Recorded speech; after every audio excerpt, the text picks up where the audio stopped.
I guess I'm gonna post another video because I kind of just want to. Um, so, like, look, I'm not trying to be a vindictive bitch. It's not like on my to-do list. I just think I'm like naturally good at it, you know? I'm not trying to be like an overly evil B word, really. I just like being that way. I think a lot of people seem to see empaths as these weaklings that are like, I don't know, doormats and welcome mats. Like we have something written on our head that just says, hey, take from us because we just, will allow it. And I don't know. I don't want to allow it anymore. I kind of just want like the entire fucking world to get karma. Yeah. Not bad karma. Not good karma. Just karma. Like whatever you think you deserve. Have you been like a total creeper asshole? Okay. Get your karma. Have you been like a saint who's been out there helping people, giving to the homeless, like giving to people who need it, loving others, being kind and generous? Please get your karma. Thank you so much. Thank you. I would think that karma for you would be heavenly. And I just want that for everyone. That's what I want. I don't want to ever again live in a world where there's no justice. And I lived in that matrix system for so long. I'm at that point now where I'm like, you know what? Karma. She's not a bitch. Karma's not a bitch. Oh, no, no, no, no, no, no, no, no, no, no, no. Karma's not a bitch, honey. Karma is damn sexy. She looks good. It's how the universe stays balanced. It's how the universe is fair. It's just. You send attacks to people, you hurt other people, there's fucking consequences for that. So like a lot of people think that because they get away with things in the 3D, like, if they do something to somebody and they get away with it and they don't go to jail or whatever, like that's it. No, no, no, no, no, no. Karma. It's so real. Karma is real. Karma is real, man. It's the great awakening. Like this is where we're at this point, like I didn't make the rules. Okay. I just have to live by it. I didn't make this shit up. I like to think that there's a fair and just world. If not, what the fuck what's the point? What are we here for? What are we even doing here?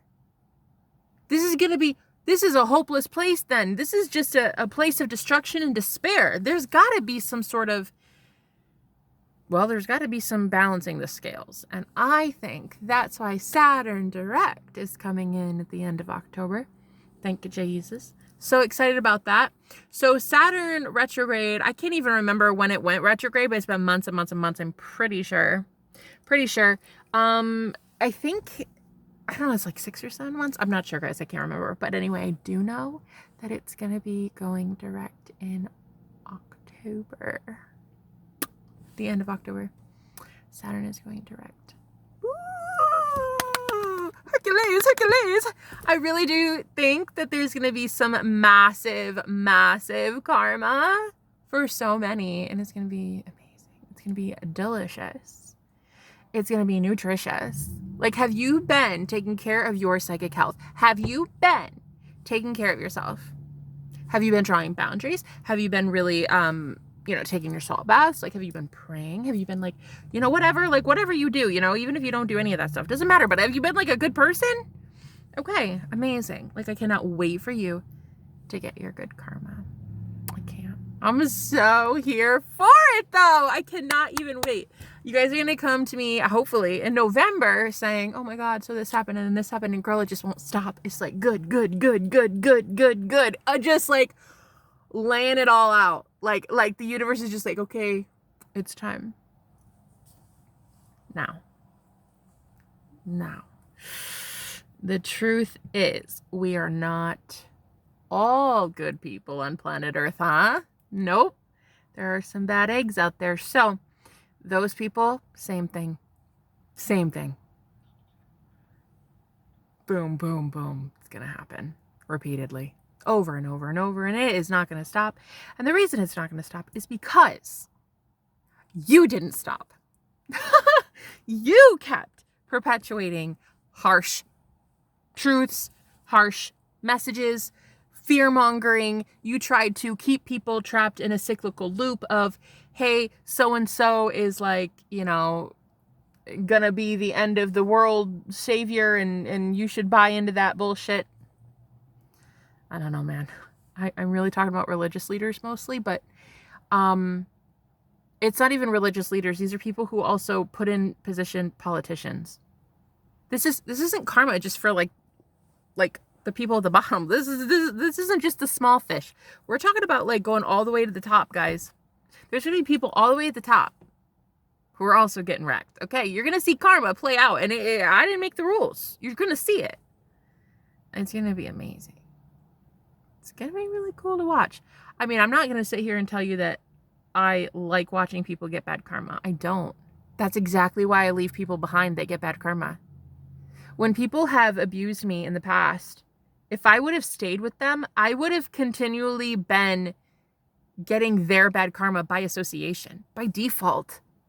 So I love myself enough to walk away and say, no, that's yours, not mine. So I'm not the one type of person that would go and watch someone have bad karma just for shits and giggles and to laugh at them. I don't laugh at other people's pain. I hate people in pain. I hate seeing people in pain. I will get my ass out of Dodge.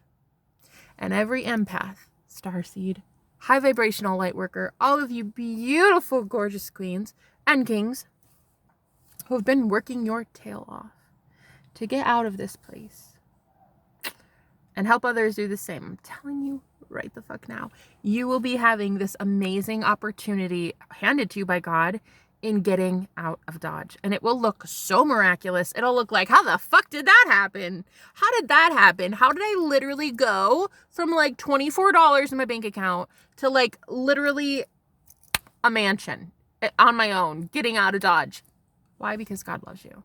And because you love you.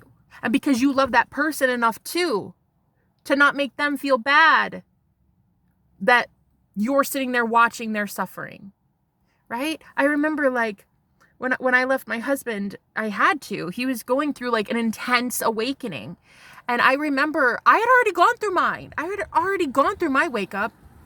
I was already way too high vibrational to watch that. I don't want to watch people in pain. But he was in pain. And I remember he felt so ugly around me. He always felt so judged.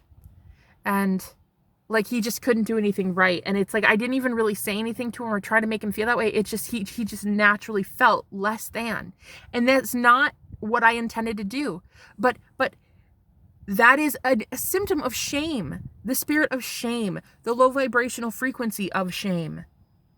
If they are ashamed of who they are because, well, now they're getting karma, which means that their soul is waking up to what they've done to you so that they don't ever have to perpetuate that and do that to anybody ever again, right? It's karma. They're paying off karmic debt.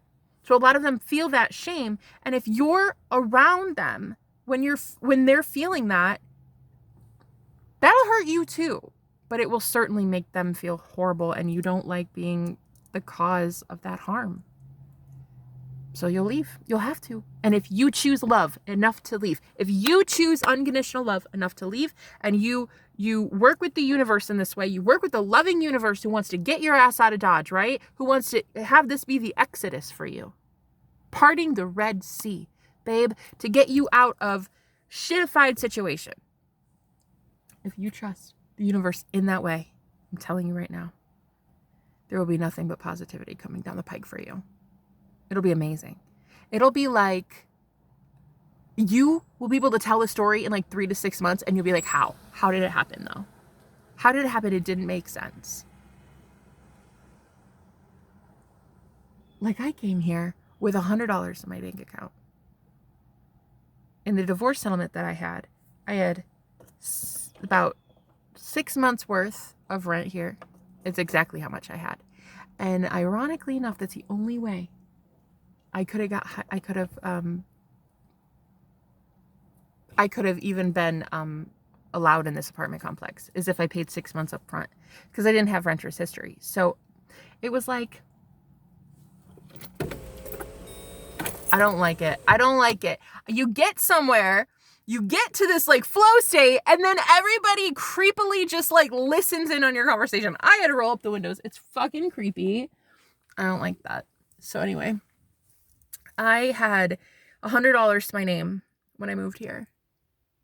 That's how much I risked. I had, for my divorce settlement, enough to move in 6 months. That's it. $100. Didn't even know how I was going to eat. Had no idea. But I had to do it because I knew that I loved myself. And I knew that I loved everybody I've left behind. I knew that I was a being of love, and I knew that somehow the universe would support me. I have no idea how. I just knew that they were going to. They, as in multiple entities, multiple spirits, multiple everything. Angels, guides, ancestors, all of it. Everybody was going to bless me. And it's going to happen again. It's going to happen for you as well. Now, so it's hard to channel when you're feeling like stalked and watched and whatnot. So you, of course, will feel like hesitant. Should I do this? I don't know. It's kind of scary though. It's like, it's too much of a risk. Like, what if? Like, I didn't even know if I'd eat. I had no family. I moved hundreds of miles away from my family. I had no family, never met anybody in this city ever. I had no friends. I didn't have any friend other than the landlord, really, who was willing to let me be here, but I had no renter's history, so I had nothing to prove. I had nothing to show. I had nothing. I was literally on the verge of homelessness, and the only thing I had was God. And I'm telling you, so many of you are going to get that exact same aha moment very soon. Like, God is really all you need. Really, truly. Oh, I don't like people listening to my conversation, and there he is again.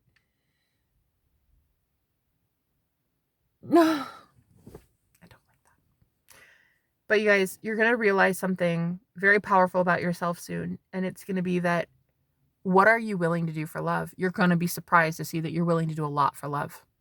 A lot for self-love. You're going to see very soon how amazing it is to feel empowered by your own internal compass, your own internal self saying, I believe that I am worthy of more. You don't believe I'm worthy of more. I do. And it's okay. I still think you're worthy of more. So what I'm going to do is, when I leave and I get far enough away from you that I don't have to see like bad habits, addictions, your lower 3D egoic self anymore. I don't have to see that. When I get far enough away, what I'm going to do is I'm going to imagine in my mind you meeting your soulmate. You're healed. You went to rehab. You got clean. You got sober. I'm going to imagine like you're just like getting life back together again, and you are really handling it, and you meet your soulmate. You guys like start a business, have kids. Like, oh my God, it's amazing. But you have to be away from someone long enough and energetically distant from them to see a different version of them. If you're so enmeshed with them that you're like, you are them and they are you, and you don't know where you end and they start, it's really hard for you to envision a different part of them that is higher and ascending. It is really difficult to see that. It's like, for instance, I used to smoke weed all day, play video games, just like enjoy my life. Like, life was so great because I knew the laws of the universe. I knew that like that's the universe I wanted. So I created it for myself. I loved it. I loved my life. Life is meant to be enjoyed. I loved doing that. But then at 5 o'clock on the dot, my ex-husband would come home and be so mad at me that he would yell at me, we'd fight and get into like this huge tiff. So from 5 o'clock to like 10 o'clock at night, there'd always be these arguments. And it's like, so even if during the day I got higher than a kite and I worked with my spirit guides, my spirit team, and I saw him as a different version, every time he would come home, he would solidify for me that, whoa, the other version is not possible. It was a mistake to believe so. I wasn't manifesting the higher version when he got home. I was only ever able to see him as this addicted guy who was just addicted to fighting, and me too. And we were just like, ugh, that's it. That's all I could see. So I had to emotionally distance myself, but I had to energetically remove myself, physically remove myself. I had to leave. And I mean, I hate to say that, guys, but like, that's what the mass exodus is right now. Like, everybody's basically leaving something. Either you're leaving a toxic job, toxic person, you're leaving toxic habits, addictions, something. You're right now you're being asked to leave something. And so you have this amazing opportunity ahead of you that if you really wanted to, you could change your life, and it could be, there's no, God, what would it feel like to have no glass ceiling, no threshold, no limit to what you could do, what you could imagine, who you could be, what you could say, how you could feel, what you could eat and still lose 10 pounds. Like how would it feel to have your mind back to you, not given to somebody else, given to you, taking back your power? Like, how would that feel? That would feel like heaven on earth, honestly. But so many of us don't know what that experience is like. We don't know because we've never seen it. So many of us broke generational curses in the darkness while you were in hermit mode, right? Hermitville, USA. Last 10 years, girl, I've been there. Okay? Been there. I love it. I love being alone. I'm totally about it. I'm a Virgo moon. I'm really good at alone. I love it. However, I also don't like to feel like I'm limited to only be alone. So like, as much as Hermitville is great, you could heal people in your mind there. You also want to step out into the real world once again and realize like, oh my God, people are changed because I changed them here. I changed them here, most of them anyway. I still have one ex in particular that I did not change. He just is not seeming to get the picture. Somehow this kid is just not getting it. But like everybody else understood. Everybody else got the assignment, okay? But there's some sort of limited blockage that I have in manifesting a healed version of him. It's like, it's just too much damage. You know what I'm saying? Plus, honestly, I'm not energetically removed from him enough for it to make sense. So that's the fucking problem. I'm not energetically distancing myself from him enough to like see him as a different version. Right now, he's Lucifer. But like the bad version. One day he'll be the good version, which is totally the prodigal son, you know, Lucifer doing his thing, saving humanity. It's great. But right now I can't see him in that way. I see everybody else in that way though. So what I am going to do, because I love myself, is realize that if I love every single person on the planet, but not him, then how about I focus on other people? How about I focus on me, on my job, on healing humanity, on doing something else, okay? Petting bunnies today. I don't care, but I need to do something else besides think of the only thing that brings me depression and sadness. By association, eventually what will happen is his energy will be forced to meet the vibration where I'm at. It will automatically, just as a natural byproduct, I will be shifting to a reality where he's already healed. Why? Because the whole world is healed. In our minds, guys. It's all in our head, okay? It's not something that you are going to like just find happens. You have to put that work in. But once you've put the work in, you've sown the seeds, now you need to shift to the reality where that shit comes to fruition. It's sprouting. It's already a reality that exists. A reality exists where everything you've ever wanted is already there. It's already happened. All you need to do is shift to that reality. Okay. Anyway, so right now, as the great mass exodus is happening and everybody is being asked right now to let something go. Everyone. Bro, everybody's being asked, please leave this behind. Please leave them behind. Please leave something. When that happens and you say yes, you trust the universe enough to get out of Dodge. I'm telling you right now, the way that shit is going to happen, it's not going to make sense. Bro, it's not going to make sense. It's be like, how the fuck did that happen? The way that things are lining up for you to get out, it is going to blow your mind. So be welcome to the experience, but also tell the universe that you're excited for the blessings and the huge ass synchronicities that will come in, because this shit's going to blow your mind, honey. You think that like up to this point, your life was magic. You just wait. You just wait till you live in on a prayer. Okay? Wait until you take that leap in the Fool card, right? When you reset your whole life, you just wait until the only one you are dependent on is the universe. You just wait for that magic to take place. And I'm telling you right now, you will be gliding on a fucking cloud. Okay? You will be having everything that you've ever wanted handed to you on a silver platter because you trusted God that much. You trusted your higher self. You trusted source. You trusted the universe, whatever. You trust something that much that you're willing to risk everything you have for your own unconditional love. Honey, the universe is obligated to match that level of love back. Period. That's it. It has to give to you exactly as you give to you. Okay? So with that said, I love you guys. I hope it helped. I'll talk to you later. Bye-bye.